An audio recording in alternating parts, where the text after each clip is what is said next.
ये क्या हो रहा है? क्या ये जंगल का कानून है? क्या चल रहा है हमारे मुल्क में? कौन है जिम्मेदार इस चीज का?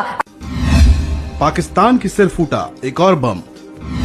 फिच की रेटिंग ने दिखाया आईना। बैनुल-अक़वामी क्रेडिट रेटिंग एजेंसी फिच ने पाकिस्तान की मौशी सूरत हाल पर रिपोर्ट जारी कर दी है। मौशी सूरत हाल के पेश नजर पाकिस्तान की तवील मुद्दती क्रेडिट रेटिंग भी नेगेटिव करार रखी है। फिच ने रिपोर्ट में खबरदार किया कि हुकूमती कर्जों और सूद की अदायगियों का ज्यादा होना पाकिस्तान की रेटिंग पर दबाव का बाइस है। अगर हुकूमती कर्ज और सूद की अदायगियों में कमी न हुई तो मुस्तकबिल में रेटिंग मजीद मुतासिर हो सकती है। मोदी साहब is not an ordinary leader, he is an extraordinary leader. अंतर्राष्ट्रीय रेटिंग एजेंसी फिच ने अपनी ताजा रेटिंग में पाकिस्तान को डाउनग्रेड करते हुए वो रेटिंग दी है जो डिफॉल्ट हो चुके देशों की रेटिंग होती है। पाकिस्तान के लिए ये एक बहुत बड़ा झटका है। मेरी पार्टी है पाकिस्तान, बतौर पाकिस्तानी मुझे हालात देख के बहुत तकलीफ हो रही है, बहुत अजियत हो रही है कि जो कुछ हो रहा है ये हमारे मुल्क में हो रहा है। सुभान अल्लाह। तमाम तर कोशिशों के बावजूद बरामदात में इजाफा नहीं हो पा रहा है। पहली साल की माली साल की जो पहली शशमाही है बरामदात में 8.5% की कमी हुई है। मल्टीनेशनल कंपनीज मुल्क छोड़कर जा रही हैं, मुल्क के अंदर भी कारखाने बंद हो रहे हैं। अब इससे ज्यादा मनहूस बात मेरे मुंह से निकल नहीं सकती कि Modi is a nationalist leader, और मैं हमेशा ये कहता हूं पाकिस्तान को भी एक नेशनलिस्ट लीडर की जरूरत है। आधे लीडर की जरूरत नहीं है जिसका आधा पांव पाकिस्तान में एक टांग हो और दूसरी टांग दुबई या लंदन में हो। हमें ऐसा लीडर नहीं चाहिए। इसीलिए आपका और भारत का कंपैरिजन नहीं बनता। आपकी डेस्टिनेशन अब जो है वो काबुल की तरफ है। आपको सिर्फ अब अफगानिस्तान के साथ कंपेयर किया जा सकता है। Bangladesh is even better than you are. और इस रेटिंग का मतलब ये है कि पाकिस्तान की कर्ज चुकाने की विश्वसनीयता लगभग खत्म हो गई है। यानी अगर कोई देश या कोई संस्थान पाकिस्तान को कर्ज देता है तो उसको कर्ज की वापसी की संभावना नहीं के बराबर है। रेटिंग एजेंसी फिच ने एक बयान में कहा है कि फिच रेटिंग्स ने पाकिस्तान की long term foreign currency issuer default rating यानी आईडीआर को CCC+ से घटाकर CCC- कर दिया है।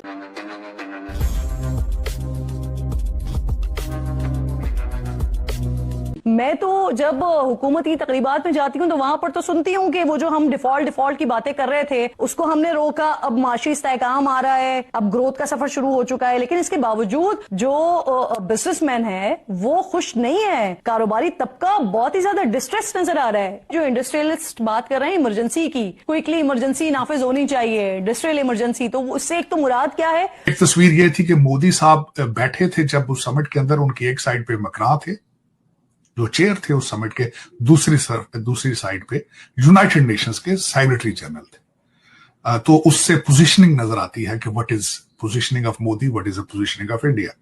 दूसरी तस्वीर जो है वो भी इंपॉर्टेंट है। लंच होस्ट किया, लंच के दौरान he was sitting with JD Vance and Usha वहां पे बैठी थी।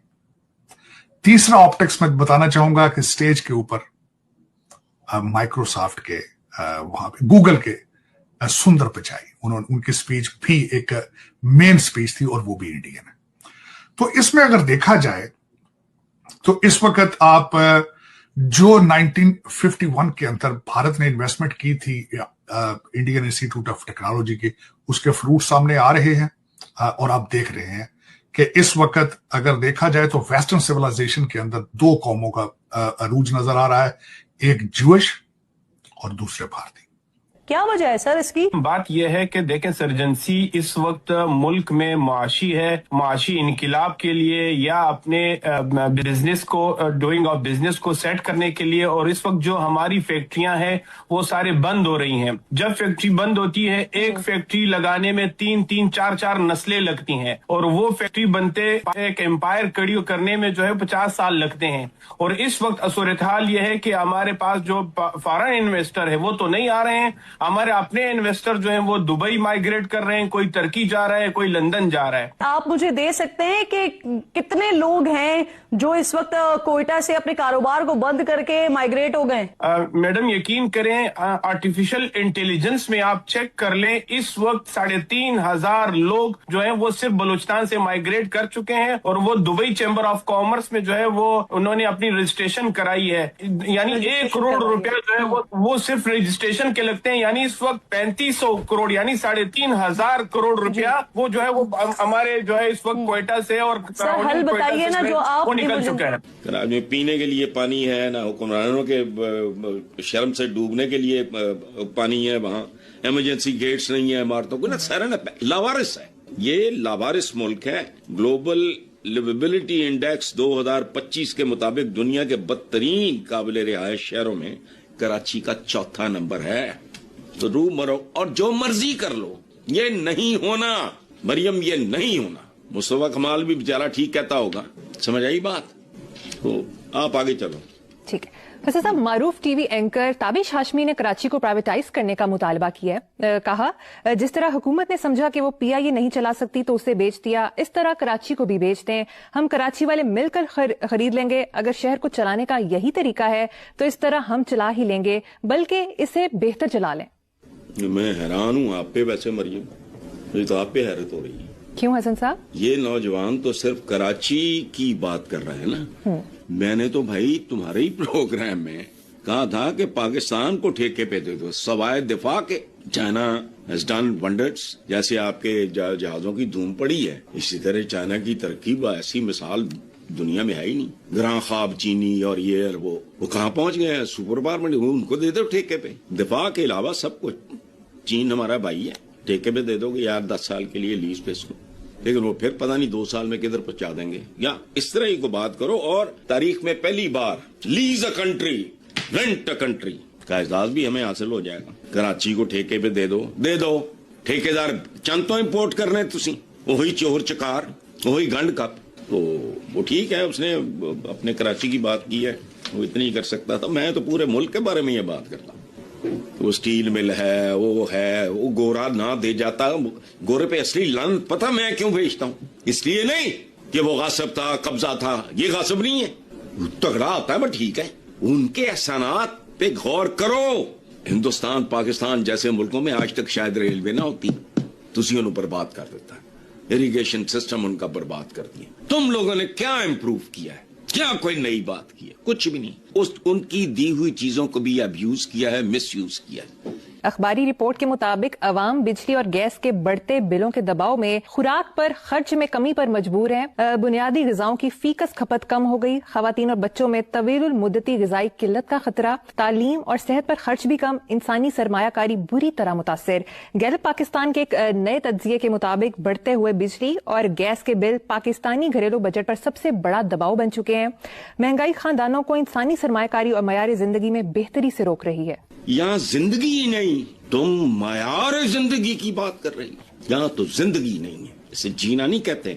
यहाँ जो आदमी एहसास होगा तो थोड़ा उसका कोई मसला नहीं भी होगा तो उसकी जिंदगी अजाब में। अच्छा, जहाँ जिंदगी ही नहीं है, वो गीत सुना आपने, जिंदा है यही बात बड़ी बात है प्यारे, बस। और एक बात सुन लो मेरे सारे पाकिस्तानी बहन भाई बच्चे, हमारे रिवाज तो देखो बैठे हैं, क्या मातम किस चीज का हो रहा है? कश्मीर, गजा, वेनेजुएला, अफगानिस्तान, ईरान।